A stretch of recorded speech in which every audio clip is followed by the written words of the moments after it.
일명 타다 금지법으로 불리는 여객 자동차 운수사업법 개정안이 국회 국토교통위원회 전체 회의를 통과했습니다. 본회의까지 그대로 통과할 경우에는 1년 6개월 후부터는 타다를 이용할 수 없게 됩니다. 올해 우리나라의 1인당 국민소득이 줄어서 32,000달러 안팎을 기록할 거란 전망이 나왔습니다. 저성장과 저물가 또 원화 약세가 겹쳤기 때문인데 1인당 소득이 줄어드는 건 지난 2015년 이후 4년 만입니다.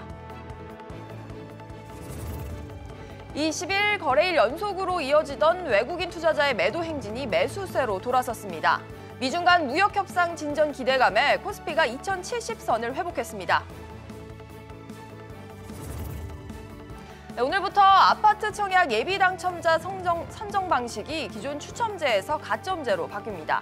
청약 가점이 높은 신청자가 더 낮은 신청자보다 후순위로 밀리는 이른바 청약 복불복 문제가 해소될 것으로 보입니다. 이상 이 시각 주요 뉴스입니다.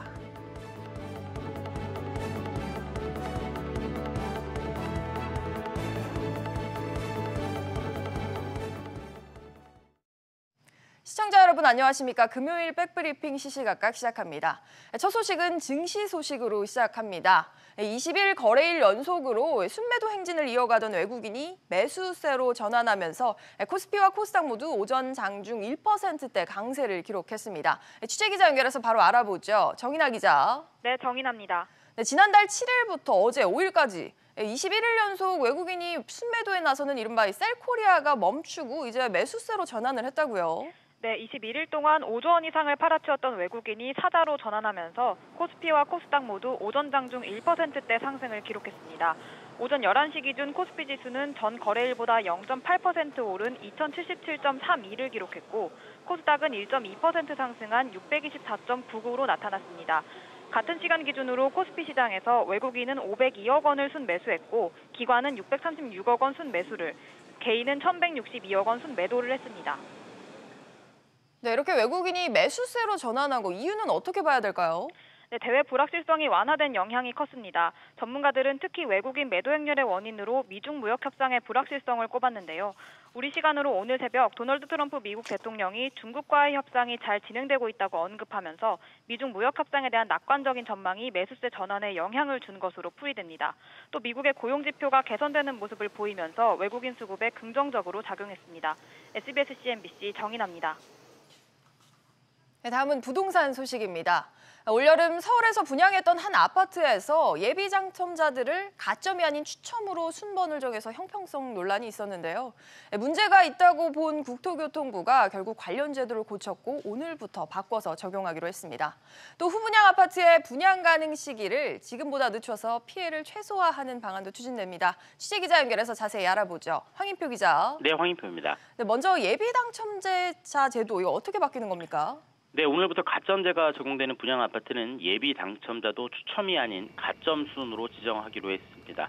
이 청약 가점이 높은 사람이 예비 당첨자 순번도 높아지게 되는 건데요. 앞서 지난 7월 말 서울 청량리에서 분양한 한 아파트의 일부 평형에서 청약 미달이 발생했습니다. 건설사가 예비 당첨자를 모집하면서 당시 규정대로 이 추첨 방식으로 예비 당첨자를 뽑았습니다. 이렇게 되자 청약 가점이 낮은 사람이 예비 당첨 순번에선 가점이 높은 사람보다 빠른 경우가 나타났습니다. 불합리하다 이런 지적이 나오자 이제부턴 예비 당첨자도 가점 순으로 뽑기로 한 겁니다. 참고로 서울 등 투기 과열지구에서 분양하는 민영주택의 경우 이 전용 면적 85제곱미터 이하는 100% 가점제가 적용됩니다. 더불어서 후분양의 시기도 늦춰진다고 하는데요. 이건 왜 그런 겁니까? 네, 지금까지 후분양을 시작할 수 있는 시점은 골조 공사가 3분의 2 정도 진행된 경우였는데 앞으로는 골조 공사가 완전히 끝난 후로 늦추기로 했습니다. 이 분양 예정자들의 피해를 막기 위해서인데요. 이 후분양은 분양 보증 없이 분양을 하다 보니까 지난 2001년 이후 부도와 파산으로 문제가 된 공사 현장만 239곳에 달합니다. 이 중 43%인 102곳이 이 골조 공사를 3분의 2 정도만 마무리한 상황에서 발생했습니다. 국토부는 후분양 시기를 늦추면 부도와 파산 위험이 줄어들고 이 분양을 받으려는 사람도 동별 간격과 위치, 밀조건과 조망권 등을 좀 더 자세히 확인할 수 있다고 설명했습니다. SBS CNBC 황인표입니다. 서울 반포동 신반포 15차 재건축이 후분양을 하기로 결정했습니다. 건설업계와 도시정비업계에 따르면 신반포 15차 재건축 조합은 어제 임시총회에서 시공사인 대우건설과의 계약을 해지하기로 결정하고 일반 분양을 후분양 방식으로 하기로 했습니다. 이에 따라 분양가 상한제 정비사업 유예 기간인 내년 4월까지 선분양이 불발되면서 결국 상한제가 적용됩니다. 인구가 5천만 명 이상이면서 국민소득이 3만 달러를 넘긴 국가를 이른바 3050 클럽이라고 부릅니다. 전 세계 7국가가 여기에 해당이 되고 우리나라도 그중 하나인데요. 올해 우리나라의 1인당 국민소득이 4년 만에 줄어들 전망이어서 이 3050 클럽을 유지할 수 있을지 관심이 쏠리고 있습니다. 취재기자 연결해보죠. 신윤철 기자. 올해 우리나라의 1인당 국민소득 얼마로 예상이 됩니까? 네, 금융권에 따르면 올해 1인당 국민소득은 3만 2천 달러 안팎으로 지난해 3만 3,400달러보다 줄어들 것으로 예상됩니다.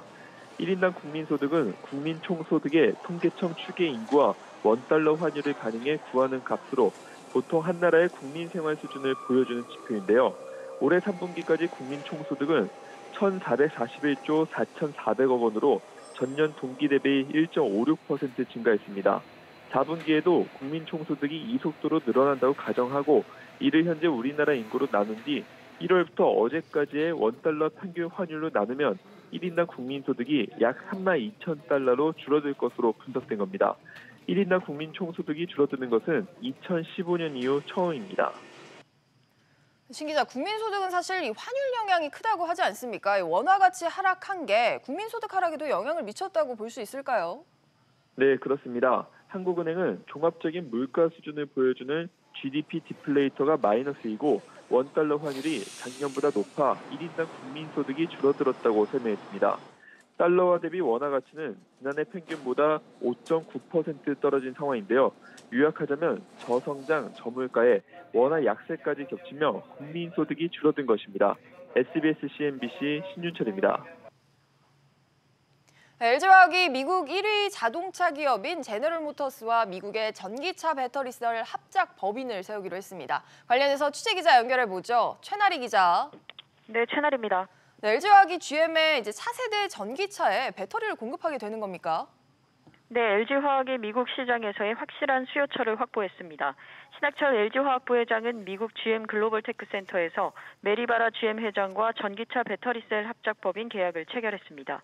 합작법인은 양사가 각각 1조 원씩 출자해 50대 50의 지분을 갖게 됩니다.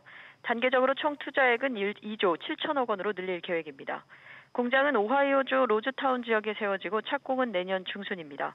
이 공장은 LG화학의 두 번째 미국 생산 기지가 되고 LG화학의 미국에서 생산 능력은 현재보다 6배가량 늘어날 것으로 보입니다. 네, 이 두 회사의 역사를 보면 지난 10년간 꾸준히 협력 관계가 있었다고요. LG화학은 2009년부터 GM 세보레 볼트 등의 배터리를 공급해왔습니다. 미국 전기차 시장은 연평균 26%씩 성장 중인데요.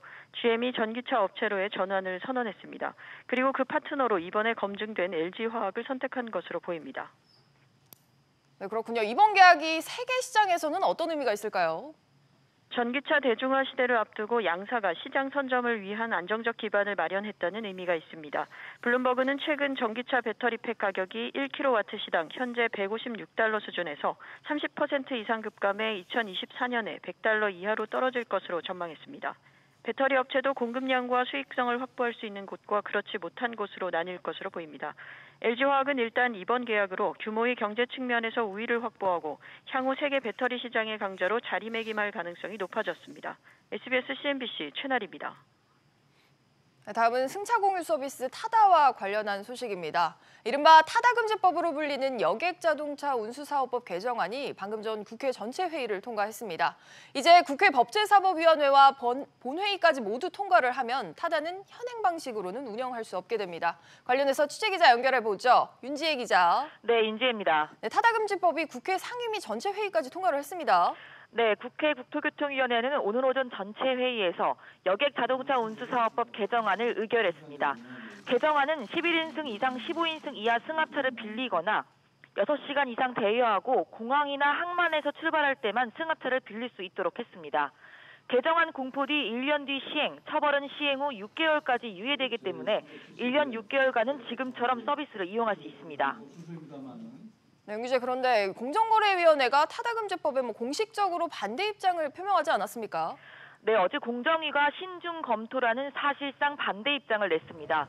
공정위는 의견서를 통해 특정한 형태의 운수 사업을 법령에서 원칙적으로 배제하는 건 경쟁 촉진과 소비자 후생 측면에서 신중하게 검토할 필요가 있다고 설명했는데요. 하지만 국회는 타다가 예외 조항의 입법 취지를 왜곡해 불법 영업을 하고 있다는 택시업계의 주장에 손을 들어줬습니다. 네, 당사자인 타다 측의 반응은 지금 어떻습니까? 앞서 어제 국회 소위원회를 통과하자 소카 이재용 대표는 페이스북을 통해서 국회가 국민 편익보다는 기득권 표를 챙겼다며 비판했습니다. 이번 타다 논란은 앞으로도 법정에서도 이어질 예정인데요. 검찰은 타다가 렌터카가 아닌 유사택시라고 보고 여객자동차 운수사업법 위반 혐의로 모기업 소카의 이재용 대표와 운영사인 VCNC의 박재욱 대표를 기소한 상태입니다. SBS CNBC 윤지혜입니다. 네, 현대자동차의 노동조합이 변화하고 있습니다. 노조위원장 선거에서 중도 실리 노선의 이상수 후보가 당선이 됐는데요. 이 당선자는 첫 소감을 밝힌 자리에서 이 노조의 변화를 강조했다고 합니다. 취재기자 연결해서 바로 들어보죠. 윤성훈 기자. 네, 윤성훈입니다. 네, 이상수 현대차 노조위원장 당선자가 어제 기자간담회를 가졌죠. 네, 그렇습니다. 이 당선자는 투쟁이 아닌 합리적인 자세로 회사와 소통하겠다고 강조했습니다.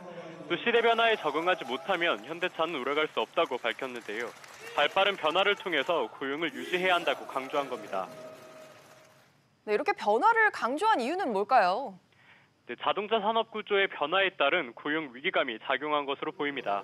이상수 당선자는 내연 기간이 사라지면 부품 수가 줄어들면서 조립 공정이 감소한다고 밝혔습니다. 이에 따라 현재 인원으로 계속 작업을 유지할 수 없다고 설명했는데요. 하지만 현재 고용이 유지되는 선에서 노사가 머리를 맞대면 해법을 찾을 수 있다고 말했습니다. 네, 그동안 계속되어온 파업에 대해서도 입장을 밝혔다고요? 네, 그렇습니다. 이 당선자는 울산 관공서 차량이 기아차라는 말을 들었다고 말했는데요. 거듭된 파업에 지역 관공서와 주민들도 현대차를 외면하고 있다는 점을 지적한 겁니다. 이 당선자는 주민이 안 튀고 차가 안 팔리면 망한다면서 그동안 이어온 파업에 대해 반성의 뜻을 비췄습니다. SBS CNBC 윤성훈입니다. 노동과 관련한 소식 하나 더 전해드리겠습니다. 김용범 기획재정부 1차관이 우리 경제의 경쟁력 제고를 위해서 근본적인 구조개혁이 필요하다고 강조를 했는데요. 자세한 내용은 취재기자 연결하겠습니다. 장가희 기자. 네, 장가희입니다. 네, 김용범 차관이 노동 분야의 후진성에 대해서 쓴소리를 쏟아냈다고요? 네, 김 차관은 정부 서울청사에서 제13차 혁신성장 전략점검회의 겸 정책점검회의를 열고 그동안 많은 노력에도 아직 갈 길이 멀고 해야 할 일이 많다며 구조개혁에 박차를 가하겠다고 전했습니다.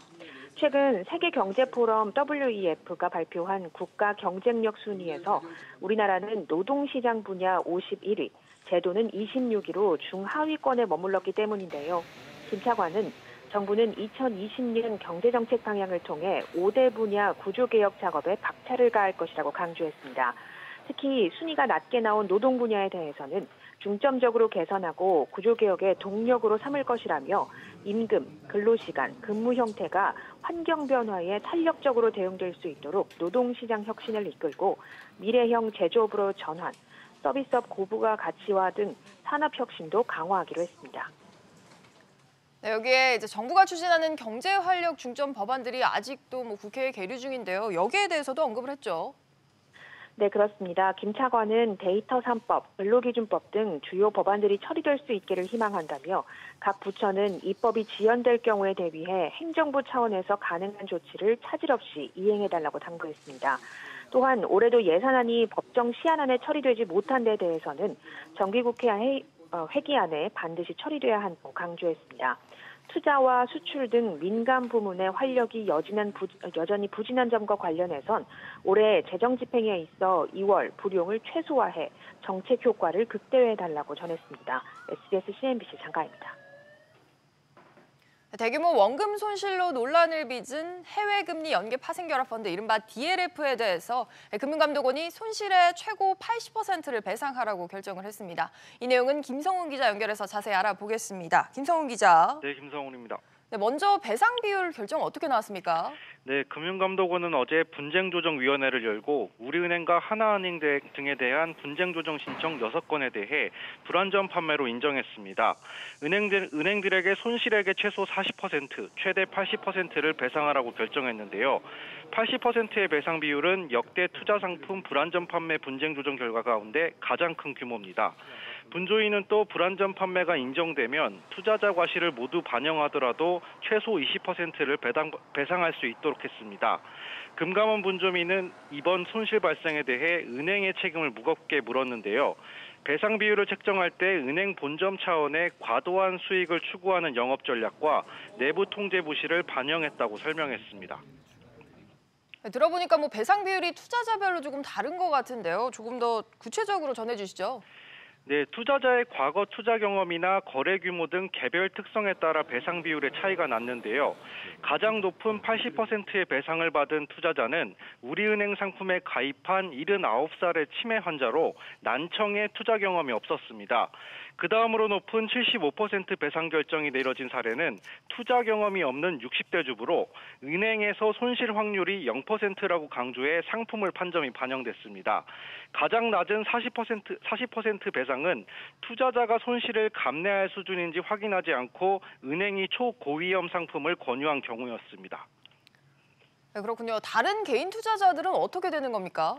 네, 금감원은 발표한 사례들을 기준으로 은행에 가이드라인을 주기로 했습니다. 우리은행과 하나은행은 이번 금감원 결정을 수용하기로 했는데요. 분쟁 조정을 신청한 고객뿐 아니라 신청을 안 하는 고객도 불안전 판매가 입증되면 배상 비율에 대해 협의하겠다고 밝혔습니다. 만약 가이드라인에 따른 배상 비율을 두고 은행이나 고객이 합의를 이루지 못하면 다시 분쟁 조정 과정을 밟거나 소송을 할 수 있습니다. 한편 배상 비율이 높게 나온 가운데 투자자들의 자기 책임 원칙은 부각되지 않으면서 일부에서는 투자자들의 모럴 해저드 문제를 지적하는 목소리도 나오고 있습니다. SBS CNBC 김성훈입니다. 다음 소식입니다. SPC그룹의 계열사인 파리크라상이 오랜 기간 승진하지 못하거나 아니면 인사고과가 낮은 직원들을 대상으로 퇴직 프로그램을 운영한 것이 논란이 되고 있습니다. 회사 측은 퇴사를 강요하거나 압박을 주지는 않았다라고 설명을 했는데요. 자세한 내용은 취재기자 연결하겠습니다. 장지연 기자. 네, 장지연입니다. 네, 퇴직 프로그램의 구체적인 내용부터 전해주시죠. 네, 파리크라상은 올해 9월부터 11월까지 과장부터 부장급 간부 30여 명을 대상으로 이 프로그램을 운영했습니다. 영업과 생산, 물류 담당자들 가운데 장기간 승진해서 누락되거나 업무 평가에서 낮은 점수를 받은 인원들이었습니다. 이들에게 희망퇴직과 비슷한 형태로 퇴사를 결정하면 퇴직금의 위로금을 주겠다고 약속했습니다. 위로금을 원치 않으면 대신 위탁점포를 운영할 수 있도록 하는 방안이나 1년 단위 계약직으로 전환해 기존 연봉의 80%를 지급하는 방안도 제시됐습니다. 현재 일부 대상자는 퇴사를 결심했고 일부 위탁점포 운영을 받아들였는데요. 나머지 인력은 다른 부서로 발령이 나면서 문제가 됐습니다. 네, 여기에 대해서 회사 측의 설명은 어떻습니까? 네, 장기 미승진자나 업무 저평가자에게 퇴직을 제안한 건 맞지만 강요하거나 압박한 적은 없다고 설명했습니다. 아울러 퇴사할 경우 회사가 지원해 SPC 가맹점을 운영할 수 있도록 기회를 줬고 이를 수용한 대상자도 있다고 밝혔습니다. 다만 모든 제안을 거부한 대상자를 기존 업무와 무관한 부서로 보냈다는 주장에 대해선 해당 부서에서 성과를 잘 내지 못했기 때문에 다른 부서로 발령해 새로운 기회를 준 것이라고 설명했습니다. 이에 대해 온라인상에서는 퇴사 압박이다, 아니다. 업무 저평가자들을 안고 가는 것이 맞느냐는 엇갈린 반응이 나오고 있습니다. SBS CNBC 장지연입니다.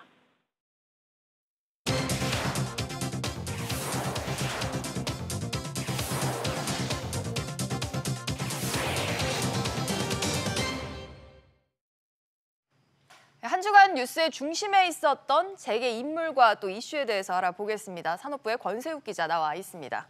권 기자, 아무래도 이제 연말이고 새해 앞두고 인사들이 이어지고 있죠. 네, 그렇습니다. SK가 어제 인사를 발표했는데요. 네. 김준 SK이노베이션 사장과 박정우 SK텔레콤 사장 그리고 장동현 SK 사장이 연임됐습니다. 반면 계열사 사장과 부문장급의 변화는 컸습니다. 네. SK그룹은 이와 관련해서 CEO에게는 안정적인 리더십을 그리고 부문장급 임원들은 세대 교체를 통해서 불확실성에 대응하고 딥체인지 실행력을 높였다고 설명을 했습니다. 현대차그룹도 울산공장장 하은태 부사장을 사장으로 승진시키는 등 7명에 대한 수시 임원 인사를 또 했습니다. 현대차는 전문성과 사업성 강화에 초점을 뒀다고 밝혔습니다. 네, 정말 인사철, 인사 시즌이라는 말이 어울리는 표현 같은데 네. 주요 그룹들에서는 세대 교체도 진행이 되고 있죠. 네, 그렇습니다. GS그룹이 대표적인데요. 70대 허창수 회장이 명예회장으로 물러나고 60대 초반에 허태수 GS홈쇼핑 부회장이 새 회장으로 추대가 됐습니다. 허태수 신임 회장은 디지털 마인드와 글로벌 감각이 있다는 평가를 받고 있는데요. 이렇게 그룹들에서 세대 교체가 진행되는 이유 관련 설명 들어보시죠. 네. 과거의 어떤 경험이나 역량을 축적해온 기반에서 대응하기는 굉장히 힘들고 완전히 새로운 어떤 관점이나 역량을 가진 새로운 세대의 어떤 리더가 필요한 상황이 왔습니다. 게임의 규칙 자체가 바뀌기 때문에 100년 만에 대전환이 일어나고 있기 때문에 세대 교체는 이건 시대적인 요청이다라고 볼 수 있습니다. 또 이렇게 보면 인적 개편뿐만 아니라 체질 개선 자체도 하고 있는 것 같아요. 네, 그렇습니다. 조원태 회장이 지난 4월에 취임을 한 후에 최근 첫 인사를 한 한진그룹이 대표적인데요. 한진은 임원 20%를 줄이는 대규모 감축을 진행하는 등 조직 효율화를 추진했습니다. 그랬죠. 예, 자질론이 불거지는 조 회장으로서는 비전과 실적을 통해서 경영 능력을 입증해야 하는 과제를 안고 있는데 승부수가 통할지 관심이 모아집니다. 관련 설명 바로 또 들어보시죠. 4차 산업이나 신성장 동력 산업에 대한 리더십이 필요할 것 같습니다. 불확실성 시대에 대해서 새로운 신성장 동력 산업을 일궈내고 그러한 오너로서 리더십을 발휘하는 것이 가장 큰 과제일 것 같습니다. 네, 또 한 가지 주제라고 하면 재벌의 3세 경영, 4세 경영도 좀 본격화되고 있는 것 같은데요. 네, 올해의 경우 3세 경영 체제 막이 오른 하나그룹을 대표적으로 볼 수가 있는데요. 김승현 회장의 장남 김동관 하나큐스랜드 첨단소재 전무가 부사장으로 승진을 했습니다. 김 부사장은 내년에 새로 출범하는 하나솔루션의 전략 부문장을 맡아서 경영 전면에 나설 예정입니다. 또 효성그룹은 4세 승계 작업을 시작한 것으로 관측이 됩니다. 조현준 회장과 조현상 사장의 미성년 자녀들이 40억 원 규모의 회사 주식을 사들였는데요. 네. 지분 승계 과정에서 갈등과 잡음이 많았던 그런 재벌들 사례가 있었던 만큼 주의를 요한다는 지적도 나옵니다. 관련 설명 들어보시죠. 과거에 대기업 대재벌에서 그런 경우가 많이 있었는데 지분을 이제 넘겨받을 때 최대한 법의 테두리 안에서 합법의 어떤 울타리 안에서 세금 같은 것들도 정당하게 내면서 지분 취득이 이루어지는 것이 전 필요하다고 봅니다. 그 기업에게도 중요하고 또 국가 경제 차원에서도 또 굉장히 중요한 것이라고 보여지고요. 네, 재계 그룹들의 인사 소식 짚어봤습니다. 공 기자 잘 들었습니다. 내년 2월부터 주택 청약 업무 전체가 한국감정원으로 이관됩니다. 국회 국토교통위원회는 오늘 소위원회를 열고 이 같은 내용을 담은 주택법 개정안을 처리했습니다. 개정안에는 현재 금융결제원이 수행하고 있는 청약 업무를 공기업인 한국감정원으로 이관하고 청약자에게 청약 자격 등 관련 정보를 사전에 제공하는 청약 시스템 개편 내용이 담겼습니다. 일본 정부의 수출 규제 등의 영향으로 일본의 수출 대상국 순위에서 우리나라가 4위에 그친 것으로 집계됐습니다. 한국무역협회에 따르면 10월 일본 전체 수출액 6조 5,771억 엔 중에 한국에 대한 수출액은 3,818억 엔으로 전체의 5.8%에 머물렀습니다. 이에 따라 우리나라는 2005년 일본의 수출국 3위에 올라선 이후 14년 3개월 만에 대만에 이은 4위로 떨어졌습니다. 미국 백악관은 북한과의 상황이 원점으로 돌아간 것은 아니라고 평가했습니다. 켈리앤 코네이 백악관 선임 고문은 기자들과 만나 최근 도널드 트럼프 대통령과 또 김정은 위원장이 모욕과 위협을 주고받은 데 대한 질문에 나는 그것이 모욕인지 모르겠다라면서 우리가 원점으로 돌아가는 것은 아니라고 답했습니다. 북한 비핵화 협상과 관련해서는 서두르지 않을 것이라면서 대충 합의에 이르는 일은 없을 것이라는 입장을 밝혔습니다. 증시 상황입니다. 현재 국내 증시 상승세 보여주고 있습니다. 코스피가 2,078포인트, 코스닥 역시 1.4% 오르며 626포인트 나타내고 있습니다. 오늘 눈에 띄는 종목들 함께 살펴보시죠. 앞서 보신 것처럼 임원 인사를 실시한 두 기업이 오름세 보여주고 있습니다. SK가 2%가량 오르며 25만 5,500원에 거래가 되고 있고요. 현대차그룹 역시 0.42% 상승세하며 11만 8,500원에 거래를 되고 있습니다. 다음으로 LG화학입니다. 미국의 두 번째 전기차용 배터리 공장을 설립합니다. GM과 합작을 해서 양사가 각각 1조 원씩 출자하기로 했는데요. LG화학 이 소식이 현재 0.17% 상승세 보여주고 있습니다. 은행주들도 오르고 있습니다. 지금 해외금리 연기 파생 결합펀드 DLF 배상 비율이 역대 최대인 80%로 결정이 났지만 이번 금융당국의 결정이 은행들에게 입힐 타격이 미미하다는 분석입니다. 우리금융지주 현재 0.4% 오름세 보이며 11,450원에 거래되고 있습니다. 지금까지 증시 상황이었습니다. 오늘 저희가 준비한 소식은 여기까지입니다. 시청해주신 여러분 고맙습니다.